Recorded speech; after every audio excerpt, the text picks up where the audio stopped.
Heidi ho neighbors, Rado Goji here, and welcome back to Let's Play Pokemon Red version. When we left off, we took out the gym leader in the 4th gym of the game, and now we're going to head back to the east, to Lavender Town, because we got some stuff we still gotta do over there.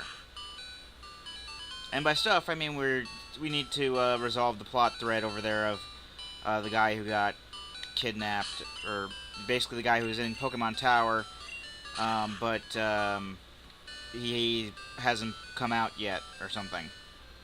Something to that effect. So, yeah. Healing up because, I haven't done anything between videos. I don't think I really needed to. I don't think that we can... I might check something real quick to see if we can get it now. I really don't think we can get it now. I think we have to get something else actually fairly soon. Which will allow us to get that thing that I'm talking about, but actually I don't want to go to that one, I want to go to this one, because I want to withdraw items. Which items do I want to withdraw? I want to withdraw the fresh water. And I also want to withdraw Silph Scope. I don't need anything else that's in there. But we're pretty much good to open up some more avenues of travel. I'm going to get on my bike here, because it's a lot faster than just walking. And I'm going to head this way real quick. And it looks like I can get that thing. Now, we can't go much further this way because there's a Snorlax here. That goes the cycling road. But apparently that thing that I thought that I could get, I can get. So let's cut our way up through here. And in through here.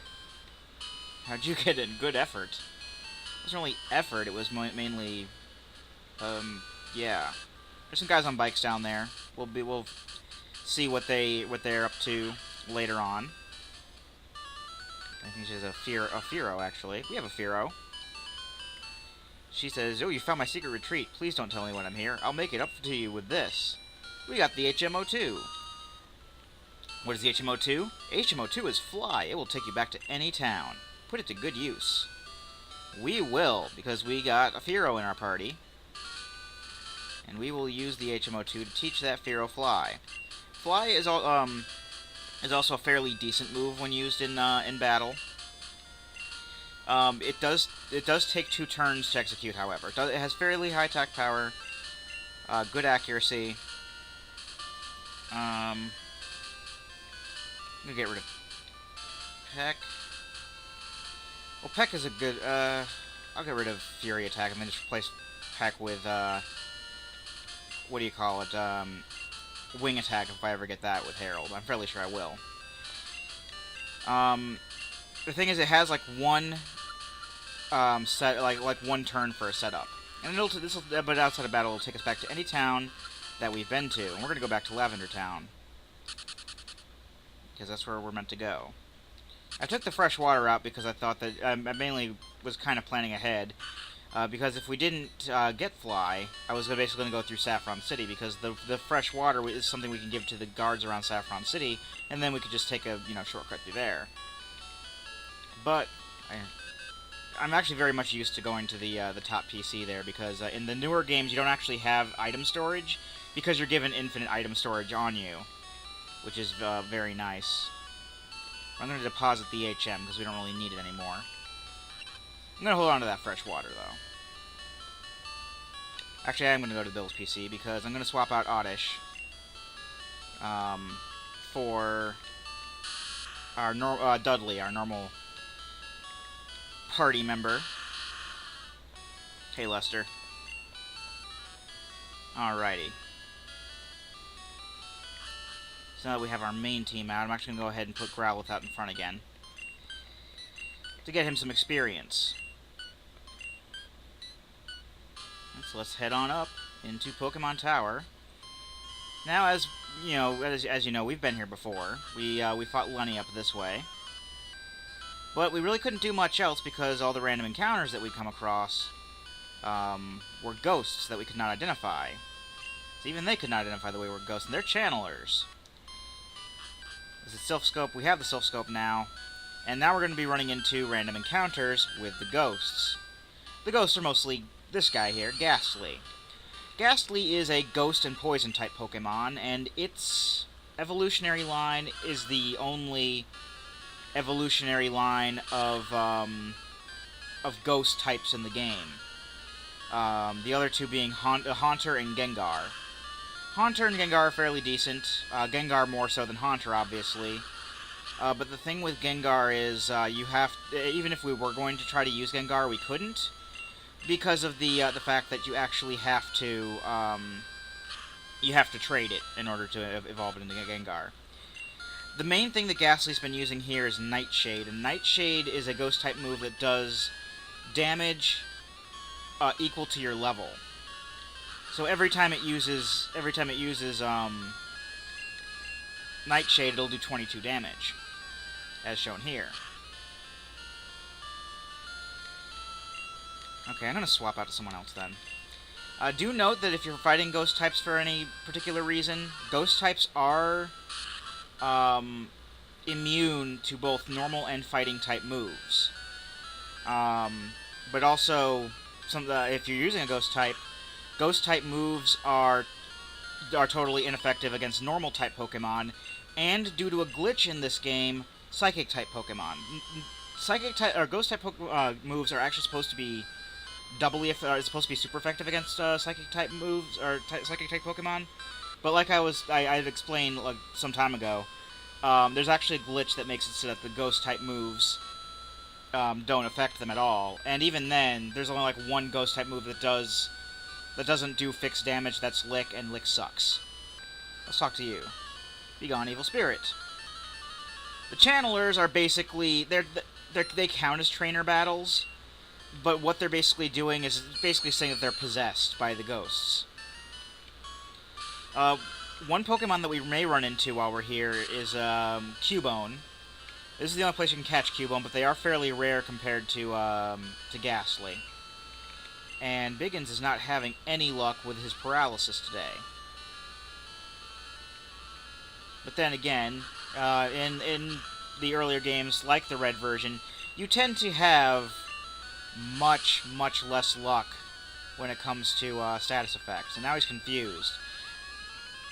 So now not only is there a chance he'll hit himself, there's a chance that he'll not hit anything. So I'm going to go back to, let's do Muldoon. Muldoon actually needs experience. I don't know why I swapped to Harold last time. Oh boy. Confuse Ray is another one that, like, if any Pokemon has Confuse Ray, they like to spam that a lot. Confusion isn't the only real item that can heal Confusion is a full heal, but Confusion can also be reversed by just swapping the Pokemon out. So, while Biggins was confused while he was out, I swapped him out for Muldoon, and now he's not confused anymore. Also, confusion goes away when the battle ends, but at the same time, because it's not one of those ones where it shows up on your Pokemon status that it has that status effect, it can also stack with other status effects. So, for example, we saw just there, he was already paralyzed, but he could also be confused at the same time. I'm trying to kill a bug that was on my monitor. My friends were possessed too. Uh-oh. And, you know, like any other trainers, they're just gonna walk up to us if they see us. So if you don't really like fighting trainers, then, well, I guess too bad. I think Biggins leveled up because he learned Leer. As far as I know, status effect move, like normal status effect moves, or like stat reducing stuff like that, like Leer or anything like that, will still affect ghost types. It's just the damaging moves will not. And it makes sense, because, you know, they're ghosts and everything, but, yeah. That's just the way it always has been. And the glitch is fixed starting with Gold and Silver, to the effect that ghost-type moves do start being, once again... Oh, why did I use Swift? Swift will not do anything. Well, it's an example, I guess, of what I was just saying. I didn't mean to use Swift at all. I actually meant to do Thunderbolt. But yeah, it's fixed in later games. Not the yellow version, but in Gold and Silver and onward, Ghost type moves are once again super effective against Psychic type Pokemon. Also, as you can see, even with the stab bonus, Lick does not do like any damage. I think the oh, that was lucky. I think the base attack for Lick is actually 10, which is like the lowest I've ever seen a base attack be. What am I doing? Oh, you. Sorry, I was possessed. Yeah, that's... You shouldn't have let yourselves be possessed by these things. Use Super Potion on here.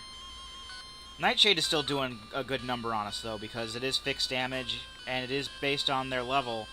And even with the amount of with the amount of HP we have, like they could take us out in like 3 hits with that kind of damage. I mean, even if you do have a lot of hit points, like if you have like a level 100 Pokemon that knows Nightshade, that's still doing 100 damage, and that's still a lot of damage any way you slice it. It's just, it might not kill you in one hit if you're also level 100, but it's still a whole hell of a lot of damage. This confusion thing might be happening a lot. Biggins is not having any luck today. I don't think he's used Ember successfully once. Oh, there we go. Well, actually, he has used it successfully, and it did that. That's all it did. Ember is not a good move. I don't know. The only reason I'm keeping him out like this is, or keeping him a Growlithe, is because I want to learn Flamethrower before I evolve him.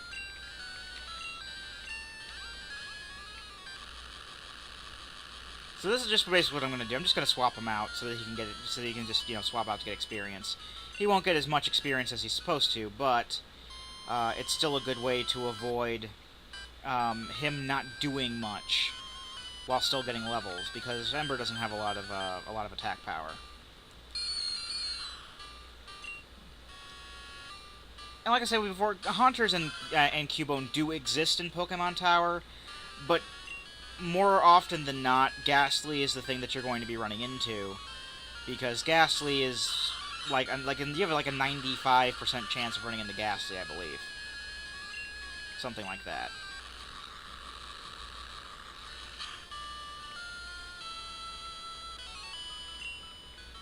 If anything, too, Box Lightner is also a very good Pokemon to use here, because of his overpowered status as a Psychic type Pokemon, and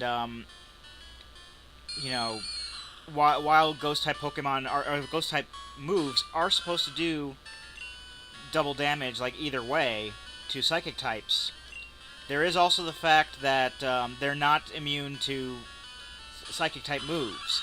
It still does normal damage to Ghost types, and all of the Ghost types in the game are Poison types. So if we do use a Psychic type against these Ghosts, it will do double damage to them. We will not. There are no pure Ghost type Pokemon in this game. We're not going to see any pure Ghost type Pokemon until Misdreavus shows up in Gold and Silver, and even then, that's the only additional Ghost type they put in. Ghost types are one of those ones that for a while were very underused. Dragon types are the other one. There are, you know, again, there's a total of 1 evolutionary chain of dragon type Pokemon that I don't even think that we're gonna even see until like near the end of the game. Like Dratini, I think is only available in like 1 area that we're probably not gonna do much in. Even then, you have to fish for it, and even then, it's really rare that you'll run into it. But its evolved forms we'll see like near the final battles. So that's that. Let's bring out Dudley, because Dudley has Ground-type moves, and Ground-type is also doubly effective against Poison. And I guess they had to find something for Poison to be good against, or for something for it to be weak against, I guess you could say. Let's use Dig. Well, actually, no, Dig might be a bad idea in this case, actually, because there's a chance that even if we do get the digging down, we're probably going to mess up on the second round. So we'll probably hit ourselves, canceling it out, or be paralyzed. Actually, we've had these two-stage moves before, so basically Fly is a flying version of Dig. And of course, since we want experience, we're not gonna get it. No, we're just gonna keep on taking all sorts of damage and dying and getting all these stupid status effects on. I'm done with you. You can go away. And that was a level 18 one, too. And mostly we've been fighting level 23s and 24s. That was a level 18 one, and that was kicking our ass. But this is one of the areas that's, I mean, I don't hate the area, but when you have Pokemon that spam Confuse Ray, and if a Pokemon knows Confuse Ray, it's going to spam it. I hate Confusion. It's like my most hated status effect in this game, especially considering that it can stack with other status effects, and it's just a big mess. And Ghastly have Lick, which can paralyze, so will we make it through alive? Yeah, probably, but we'll have to see for sure in the next video. I've been Rado Goji, and I'll be here next time. Join me, won't you?